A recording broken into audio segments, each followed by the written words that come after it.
Welcome back, guys. Everything Apple Pro here. Another dose of Apple leaks and news, including the iPhone 13, a lot of recent developments, and a couple exclusives there. We've got the Apple Watch Series 7 with a new squared body.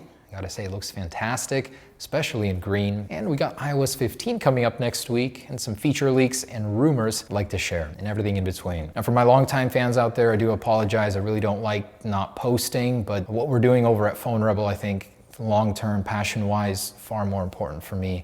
We're trying to build the best iPhone case ever. I think with Gen 3, we're getting a lot closer. We're gonna do metal buttons, this new styling, thinner, lighter. Grip is a big one for us, and potentially colors. For those of you waiting on the Open Series case, the Flex Series, now we're getting our prototypes within a week, and I think we're gonna make a summer release. Stay tuned for that one. As always, Gen 2 in stock, the strongest MagSafe system in any case on the market. PhoneRebel.com, and our Gen 1 cases are cheaper than ever. Thanks for supporting and helping us build something big. All right, so let's start out with the Apple Watch Series 7. This one's coming from Prosser, who's just been on a leaking spree lately. It shows us a revamped Apple Watch chassis design. Now squared, very reminiscent of the iPhone 12.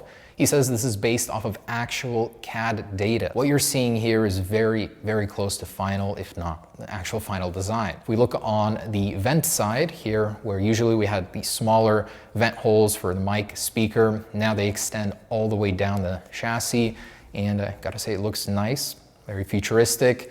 The digital crown does remain. It does seem like the screen still has a 2.5D type glass. I think it would be difficult for Apple to make a flat glass, not to mention not very user-friendly. The back is still gonna extend. Prosser says that the overall screen sizes will stay the same, 40 and 44 millimeters, but Apple has been testing a smaller bezel, larger display variant. Unclear if it'll make it to the final release. Now, he says that he's only seen the physical design, so he doesn't really know about any new specifications, new sensors.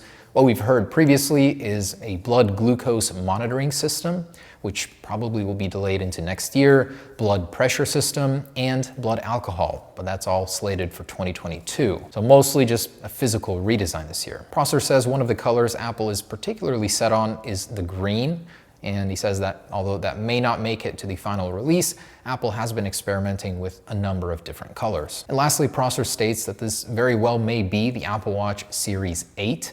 So we're seeing a design that's slated for 2022, likely or possibly to come with micro LED. And speaking of that, last year in August, we heard that that may take 3 to 4 years to arrive. And that's a more concentrated form of mini LED, truly crazy technology. They're gonna debut it in smaller displays first, like smartwatches. Then your iPhone will eventually have a micro LED display. So this design may not release this year, but it very well may be the Series 7. And moving on to iPhone 13 leaks, got a couple exclusives for you from Max Weinbach. One, a color swatch of the new iPhone 13 Pro Graphite color.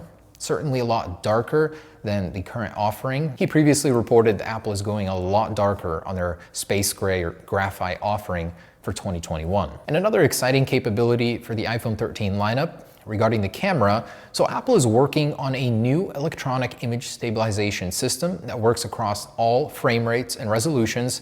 Internally, it's called Warp, and he believes it has something to do with subject tracking. And we know that Apple is working extensively on stabilization, so this certainly fits the bill on recent rumors. And another report by Digitimes reiterates that yes, we will be seeing sensor shift stabilization across the iPhone 13 lineup. So every model will have their wide-angle sensor shift stabilized with the magnets. Very impressive technology, debuted originally on the 12 Pro Max wide-angle sensor. And another recent report, this time by Wedbush analyst Dan Ives, claims that yes, 1 terabyte will be an option on this year's iPhones, except limited to the 13 Pro and 13 Pro Max models. With the higher storage requirements for ProRes files, the Pros certainly could use this feature. And from the same report, Dan Ives does report that LiDAR will be happening across the lineup. So even the 13 and 13 mini, which everyone else is disagreeing with, and recent CADs. By the way, Prosser has made 2 recent CADs available, the 13 and 13 mini.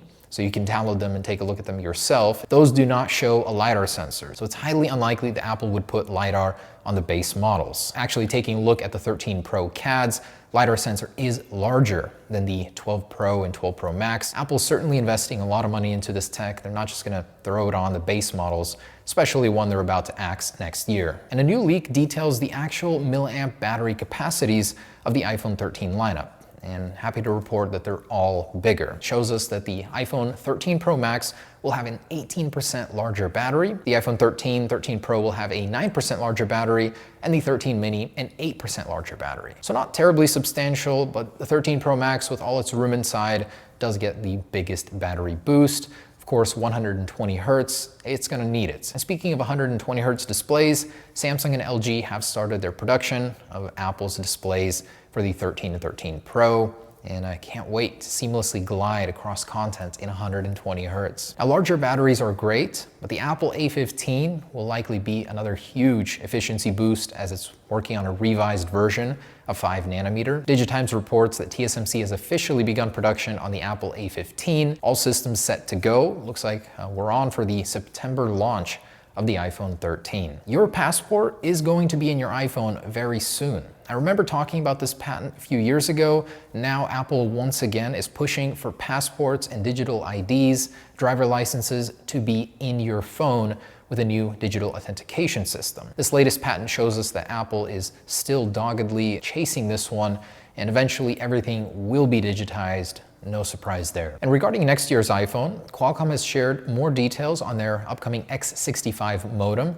This one has more power efficiency and support for more millimeter wave bands. And next year is going to be the last year where Apple uses third-party modems. 2023, we're gonna start seeing in-house Apple-built modems. And Mark Gurman of Bloomberg gives us an update on AirPods 3 and AirPods Pro 2 launch dates. So AirPods 3 coming this year, by end of year. AirPods Pro 2, the more ambitious design without the stem, so all integrated into one little bud. That's coming in 2022. Apple wasn't able to make that happen in time, but certainly is still working on it. And also some MacBook news. So the upcoming 14 and 16-inch MacBook Pros, according to Wedbush analyst Dan Ives, will be arriving at WWDC next week. From Mark Gurman of Bloomberg, he reports that we'll be seeing a 10-core Apple M chip, no name there, but it'll be accompanied with up to 64 gigabytes of RAM and up to 32 gigabytes GPU cores. Gurman does report that these new MacBooks will have an HDMI port, and MagSafe, of course, is coming back to the MacBooks. A redesigned chassis, more square-like, and in our renders, it's kind of hard to convey that. Square bodies usually look a little fatter. There's also a sketchy rumor going around that we won't be seeing a MacBook Pro logo on the front, like the new iMacs. And the iPod brand may not yet be dead. According to Steve Moser, and this is a rumor, nothing substantial, Apple may plan on releasing an iPod Touch 8th generation this fall, so keeping the iPod brand alive. I'd like to see it, and I'd like to see a polished Chrome back too, and some iOS 15 stuff. According to an extensive report by Bloomberg, we're gonna be seeing some major changes, but nothing all too game-changing in iOS 15. So first off, on the iPad, we'll be seeing the ability to use widgets throughout the home screen, not limited to just the left column, and you'll be able to resize them. There'll be more sizes of widgets. Gurman also reports that there will be new notification preferences for different automatic replies based on new statuses such as working, sleeping, driving, and different contexts for different replies. Another big one Gurman says is iMessage. So Apple is working on iMessage's capabilities. They're trying to expand it to compete more with WhatsApp, more of a social network rather than just a messaging client. And Apple recently PR'd a slew of new accessibility features that they'll be adding to iOS 15. Essentially a variety of new ways to interact with your devices with a variety of different disabilities. And in that accessibility feature preview, there's actually what could be a hint or glimpse of a new UI for the navigation bar in iOS 15, where it just blends in with the buttons. Looks nice, could be giving us a hint at the design direction Apple is taking. Also recently rumored is a food tracking feature built right into the Health app. And also from a Twitter leaker, a slew of iOS 15 features, iPhone 13 features. In particular, the Control Center will be getting a redesign to look more like Big Sur. more compact, clean, tiny. And lastly, the iPhone bootloader runs Doom. This is in Pongo OS, a component of CheckRain. Just another one to add to the list. And there it is. See you guys at WWDC with iOS 15 next week. Peace.